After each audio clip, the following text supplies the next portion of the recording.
Hola a todos, mi nombre es Elina Pietriviasi, militante de Sociales Grande y estudiante avanzada en la carrera de Ciencias de la Educación. Hoy estamos acá con motivo del primer capítulo de Esther Díaz, Conocimiento, Ciencia y Epistemología. Acá vamos a abordar también las últimas 4 páginas que quedan como de ese segundo capítulo, pero no las 9 características del conocimiento científico. A ellas le dedicamos un video especial. Sin más, arrancamos. El conocimiento es definido por Esther Díaz como una manera de relacionarse con la realidad, un modo de interpretarla. Es decir, yo veo que el cielo está nublado, interpreto que posiblemente llueva y que por ende tengo que llevarme un paraguas. Esto me permite relacionarme con mi entorno de la misma manera que cuando noto que tengo dolor de cabeza, puedo tomarme un paracetamol y saber que se me va a pasar. Entonces, el conocimiento se caracteriza por describir, explicar y predecir. Estos verbos también son definidos como la autora. Describir es enunciar las características que tiene un objeto o un estado de cosas. Explicarlas es relacionarlos con los motivos que producen o permiten un determinado hecho. Fíjense entonces, que esto a nosotros como estudiantes nos puede recontra servir, porque cuando estamos escribiendo una respuesta de parcial, podemos pensar, ¿estoy describiendo, estoy enunciando las características que tiene esto? ¿Estoy explicando? ¿Estoy relacionando los motivos que producen o que permiten este hecho? ¿Estoy relacionándolo entre sí también? Y ya predecir es anticiparme a un hecho antes de que se produzca. Por ejemplo, notar que como está nublado, posiblemente llueva y retrodecir es explicar cómo ocurrió algo que ya pasó. Por ejemplo, la teoría del Big Bang. Em, ya en los 2 ejemplos que les di, podemos notar que no es lo mismo que yo note que como está nublado, lloverá. Lo podríamos relacionar con que si a mi tía Irma le duele la rodilla, sabe que va a llover, a si me tomo un paracetamol porque me duele la cabeza. En ambos casos estamos actuando porque tenemos un conocimiento al respecto, es decir, veo que el cielo está nublado, sé que lloverá, noto que me duele la cabeza, sé que me tomo el paracetamol y se me calma. Sin embargo, desde el primer ejemplo podríamos relacionarlo con el mismo ejemplo que da la autora con el campesino. Es decir, estaríamos hablando de un conocimiento de sentido común. Y por otro lado, en el segundo caso, ya es un conocimiento científico, es decir, un conocimiento que sería el propio del meteorólogo. El conocimiento entonces de sentido común y de cotidiano son modos de relacionarnos con la realidad distintos entre sí, lo que no quiere decir que no sean válidos, sino que la diferencia está en la legitimación y en la legalidad que tienen. Mientras que el cotidiano no tiene un modo de legitimar aquello que se está diciendo, es decir, de hacerlo legal de cierto modo, el conocimiento científico sí. Por ejemplo, mi tía Irma no tiene que tener argumentos para afirmar que como le duele la rodilla va a llover. Sin embargo, un meteorólogo sí tiene que tener argumentos para afirmar que va a llover. Esto se debe a la legalidad, a la legitimación que tiene este conocimiento. ¿Y qué es lo que le da este aspecto legal, si se quiere, al conocimiento? Bueno, los argumentos que utilicemos para respaldarlo. El conocimiento cotidiano lo relacionamos con esquemas de pensamiento míticos, es decir, maneras de pensar que no tienen una explicación racional, que en muchos casos en realidad estamos haciendo uso de, bueno, como acá lo explica, la experiencia propia o la ajena, como el caso de la rodilla, pero en el caso del conocimiento científico sí es fundamental la precisión y la coherencia de aquello que yo esté afirmando. No es coherente decir que porque a mi tía Irma le duele la rodilla va a llover. Seguramente no sea por eso que llueva. Quizás mi tía pueda predecirlo, pero no es por eso. A su vez, ¿qué pasaría si un día a mi tía Irma le duele la rodilla, dice que va a llover y luego no llueve? No va a pasar nada. La siguiente vez que a mi tía le duele la rodilla, va a volver a afirmar lo mismo. Sin embargo, desde el conocimiento científico, esto no es así. Si alguna vez se afirma que sucederá algo por determinada cuestión y no sucede, ese conocimiento se descarta. Se, pi- Se piensa que ya no es válido, ya no es legítimo, ya no es legal. En el sentido común eso no pasa. ¿Por qué? Bueno, porque el conocimiento científico necesita contrastación empírica.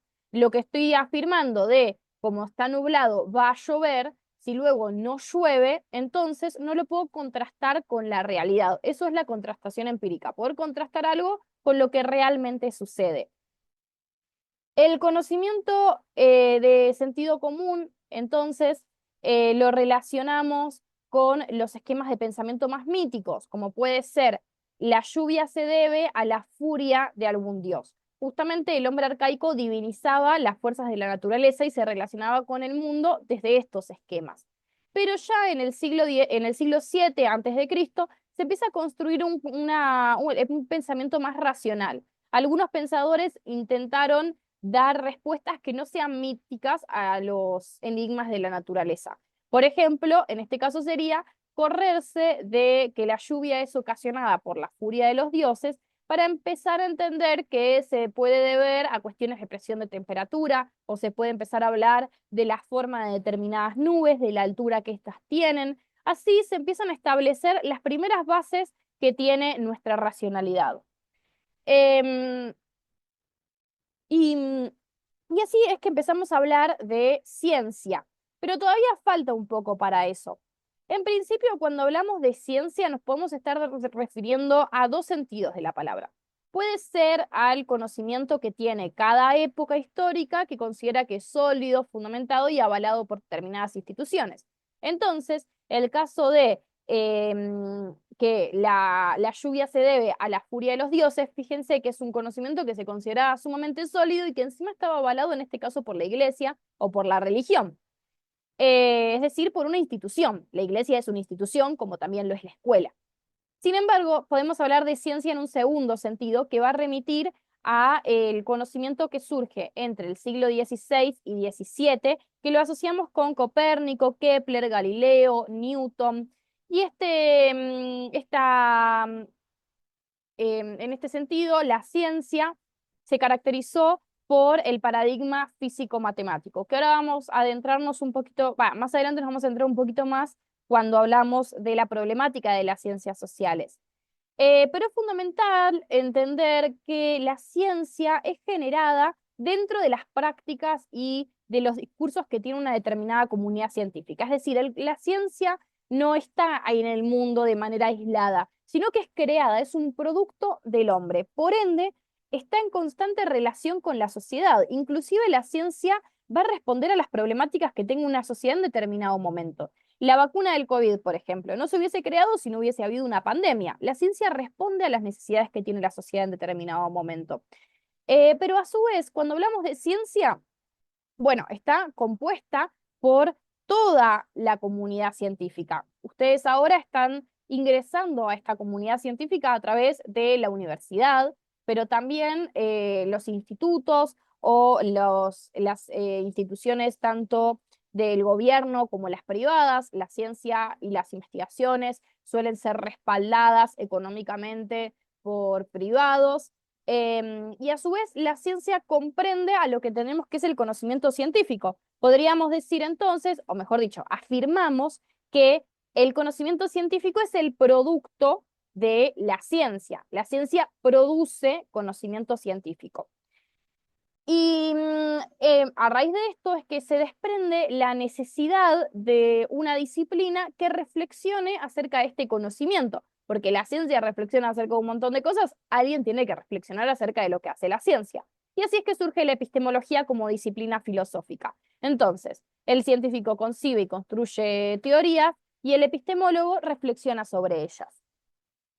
Em, Todo esto entonces, ¿cómo es que se va consolidando a lo largo del tiempo? Bueno, en un primer momento hablamos del positivismo, que fue originada en una doctrina filosófica originada en Francia por Augusto Comte, ahí tienen los años, que consideraba que la historia de la cultura fue pasando por una serie de estadios, el teológico, el metafísico y el positivo. En el primero, el hombre explicaba los fenómenos por medio de la intervención de seres divinos. Por ejemplo, la lluvia se debe a la furia de este dios. En el metafísico ya empieza a haber ideas racionales, pero siguen siendo abstractas. No es hasta el, disculpen, no es hasta el estadio positivo que se corresponde con la modernidad, modernidad como periodo histórico, no modernidad como la actualidad, no es lo mismo. La modernidad es este momento histórico. Entonces, en el positivo, los fenómenos se empiezan a explicar a partir de las relaciones invariantes que guardan entre sí. y a eso llamamos leyes. O sea, para ponerlo, las leyes de Newton son relaciones invariantes, cosas que nunca van a cambiar, que en cualquier lugar del mundo en el que uno esté, va a ser así. Eso es una ley. Y por otro lado, y esto es lo fundamental del positivismo, se rechazan las explicaciones que no se atengan a lo que puede verificarse positivamente, es decir, por medio de la confrontación empírica, que es lo que ya habíamos dicho antes, poder contrastar con la realidad aquello que se está afirmando. Yo las leyes de Newton las puedo contrastar en cualquier lugar del mundo en el que yo esté.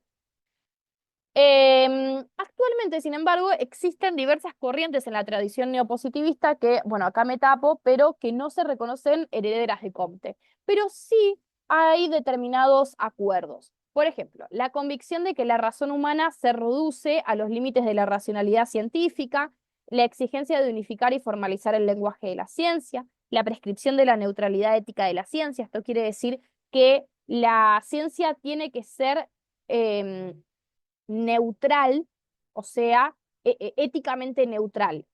El mandato de que la epistemología debe concentrarse en la estructura lógica de las teorías sin atender a los problemas de relación ciencia-sociedad. Esta idea de que la ciencia se puede separar de la sociedad a la que le da origen y concentrarse únicamente en aquello que se está afirmando. Sería que cuando se está afirmando algo, un conocimiento científico, como puede ser que la forma de las nubes redondas origina la lluvia, por decir algo que es claramente mentira igual. Bueno, la epistemología solo se tendría que centrar en si lo que yo estoy diciendo es lógico, su estructura, la estructura de la oración, si se quiere, pero no en la relación ciencia-sociedad. Ahora bien, como yo di el ejemplo del COVID, es muy difícil poder separar la obra del artista, básicamente. Es muy difícil poder separar la sociedad de la ciencia, porque desde la sociedad es que se hace la ciencia. Pero además, lo fundamental es que se determina que ciencia solo se puede hacer a través de un único método. Y este método será el método científico, que es una seguidilla de pasos que están sumamente determinados y que nos permiten alcanzar a un objetivo. Pero respecto a esto, entonces, se acuerda también que las disciplinas sociales deben reducirse al método de las ciencias naturales y aspiran a ser reconocidas como ciencia. O sea, por ejemplo, el laboratorio. ¿Qué sucede? Nosotros en las ciencias sociales no podemos aislar nuestro objeto de estudio, que es el sujeto, el ser social. No podemos aislarlo y estudiarlo en un laboratorio. Sí o sí lo vamos a estudiar en su comunidad, en su contexto en el que está inserto. Y así no podemos hacer experimentos. Pensemos, por ejemplo, en la historia. ¿Cómo podemos hacer experimentos desde la historia? ¿Y que no vamos a considerar que por eso el conocimiento histórico no es conocimiento científico? No, es también conocimiento científico.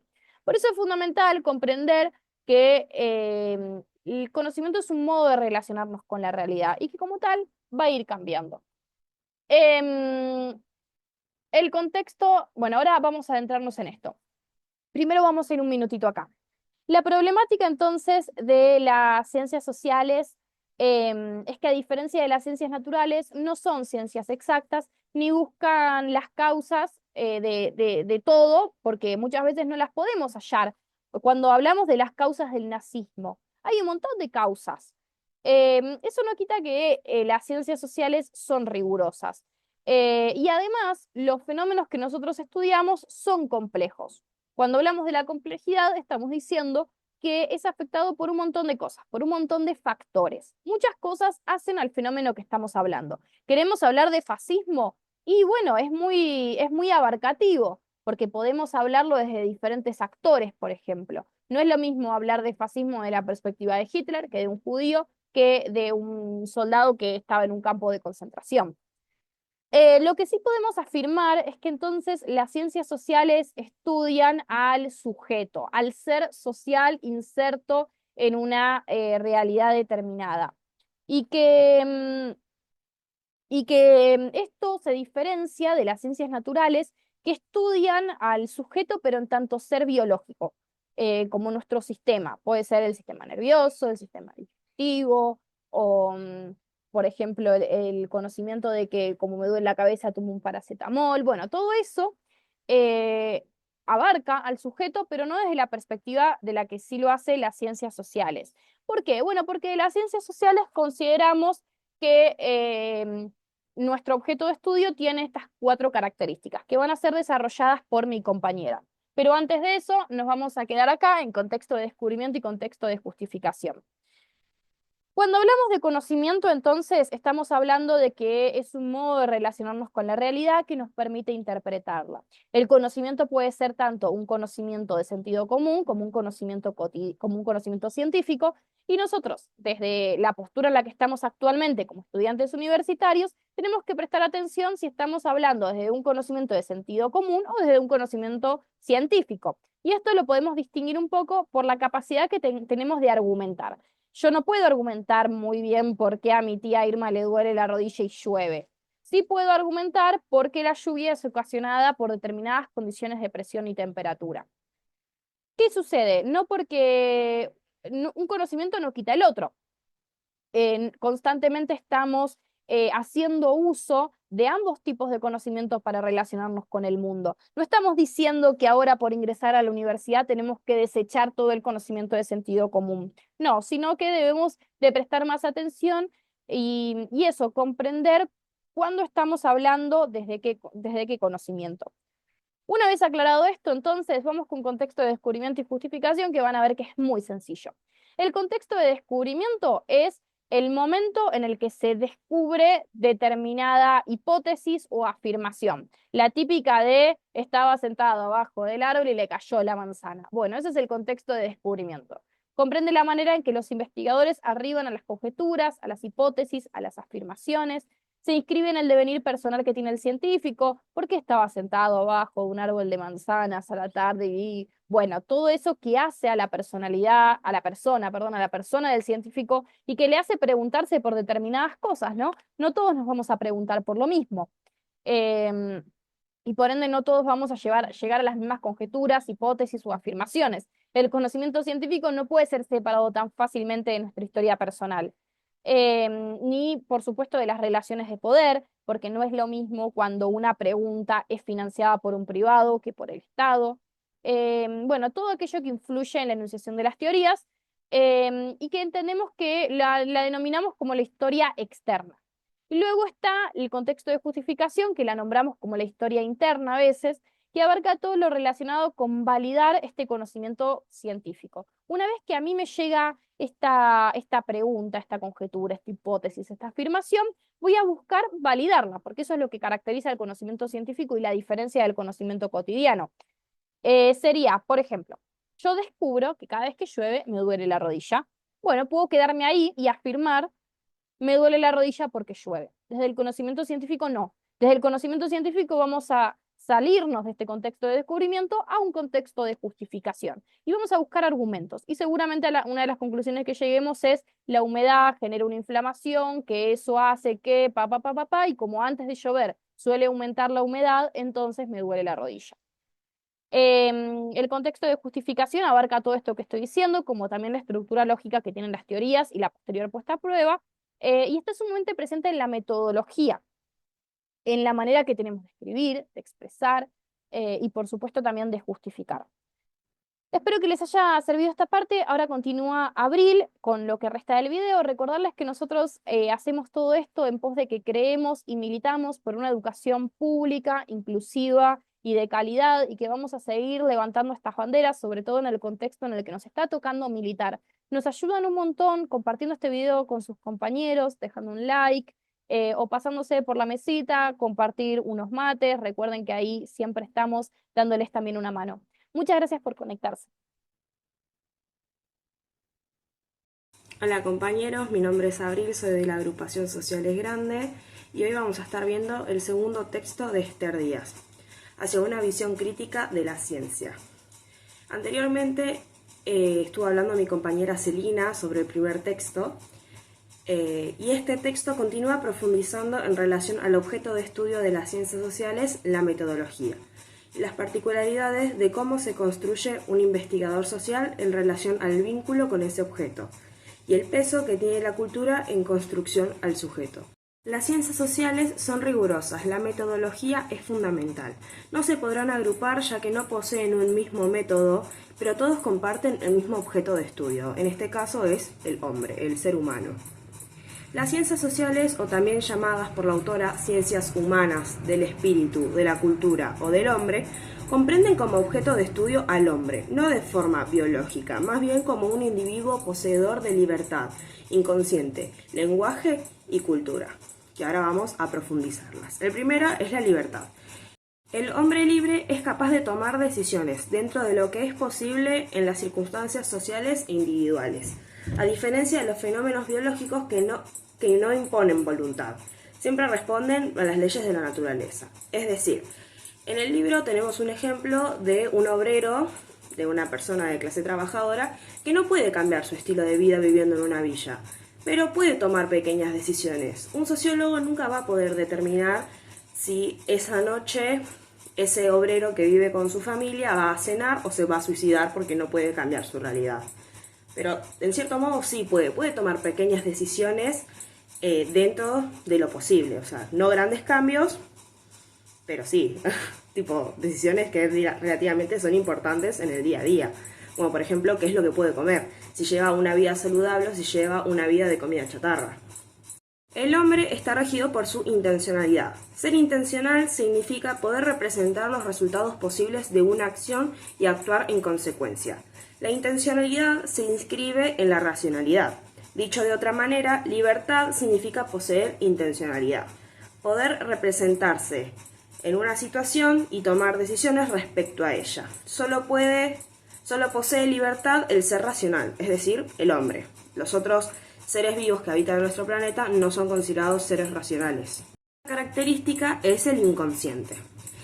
Esta forma parte del hombre, incide sobre su conducta, actúa sobre su yo. No enajena a la libertad, pero sí la cuestiona. Es decir, ¿qué tan libres podemos ser siendo que nuestras acciones están influenciadas por nuestro inconsciente? Aunque los deseos o traumas o impulsos inconscientes pueden afectar el comportamiento, no nos quita por completo nuestra capacidad de elegir.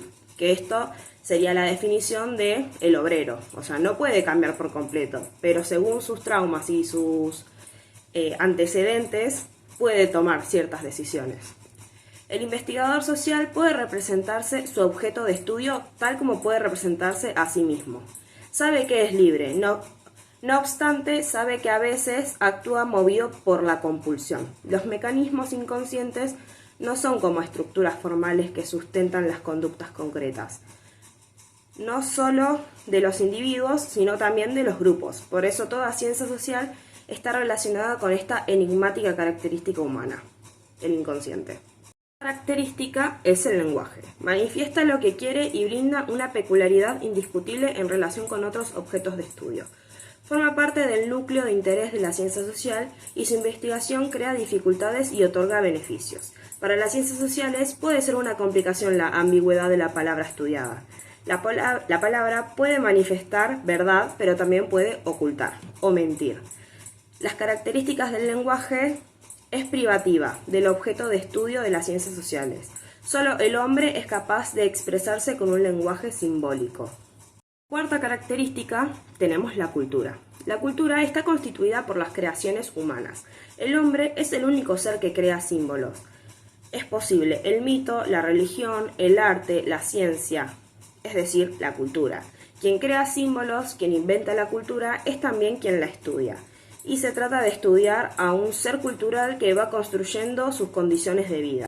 El compromiso del científico social, por ser parte de lo que estudia, tiene un aspecto positivo y otro negativo. El primero se vincula a su posibilidad de comprensión de los fenómenos humanos. El negativo se presenta por la falta de distancia entre él y su objeto. Para las ciencias naturales, el objeto científico aprende las características del objeto físico. Sujeto y objeto están enfrentados. Tal enfrentamiento posibilita la distancia entre ambos, necesaria para la objetividad, en el sentido en el que está entendida en las ciencias naturales. Cuando el objeto es otro hombre, la relación no está tan diferenciada ni transparente, aun cuando el científico pretende ser imparcial y proponga objetividad. Su manera de entender la sociedad, su formación y su ideología condicionarán su capacidad de análisis. El objeto que estudia las ciencias naturales comienza a dibujar hace 2500 años. El de las ciencias naturales, de las ciencias sociales, hace solo 200 años. ¿Qué queremos decir con todo esto?